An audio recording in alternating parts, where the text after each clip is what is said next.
Sebut saja namanya Rani. Ia seorang mahasiswa yang kuliah di sebuah universitas di Surabaya. Rani baru saja pindah ke sebuah kos yang terlihat cukup nyaman dari luar. Kos itu terletak di daerah yang sedikit terpencil, namun karena letaknya tidak terlalu jauh dari kampus, Rani memutuskan untuk menetap di sana.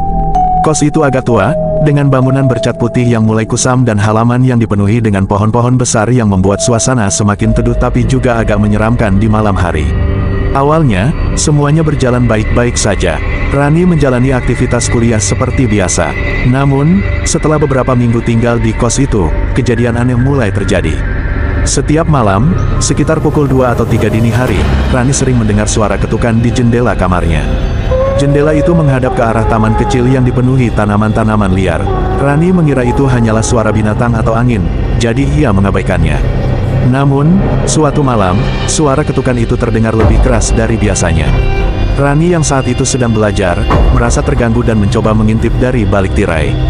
Betapa terkejutnya dia ketika melihat sosok bayangan putih berdiri di luar jendela.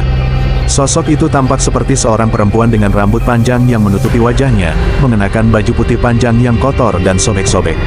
Rani terpaku, jantungnya berdetak kencang. Dalam sekejap, sosok itu menghilang begitu saja, meninggalkan perasaan ngeri yang membekas di hati Rani. Setelah kejadian itu, gangguan semakin sering terjadi. Rani sering mendengar suara tawa cekikikan yang lirih di tengah malam, suara kursi yang bergeser dengan sendirinya, dan bahkan merasa ada yang memerhatikannya saat ia sendirian di kamar. Kadang-kadang, ia terbangun dengan perasaan seperti ada yang duduk di dadanya, membuatnya sulit bernapas. Ketika ia mencoba bergerak, tubuhnya seakan lumpuh, sementara ia bisa merasakan kehadiran sesuatu yang menyeramkan di sudut kamarnya. Salah satu malam paling mencekam terjadi saat Rani pulang larut malam dari kampus. Setelah masuk ke kamar, ia langsung merasa ada yang tidak beres. Udara di dalam kamar terasa sangat dingin, padahal cuaca di luar cukup panas. Saat Rani hendak tidur, ia mendengar suara langkah kaki di luar pintu kamarnya, seolah ada seseorang yang mondar-mandir di lorong. Tiba-tiba, pintu kamarnya bergetar hebat, seperti ada yang mencoba membukanya dengan paksa. Rani, yang ketakutan, langsung bersembunyi di balik selimut, berdoa agar semua ini hanya mimpi buruk. Namun, saat Rani mencoba memejamkan mata, tiba-tiba ia mendengar suara tawa perempuan, kali ini lebih jelas dan dekat. Saat ia perlahan menyingkap selimut, ia melihat sosok kuntilanak berdiri di sudut kamar, menatapnya dengan senyum mengerikan. Wajahnya pucat, matanya hitam pekat, dan dari mulutnya meneteskan darah.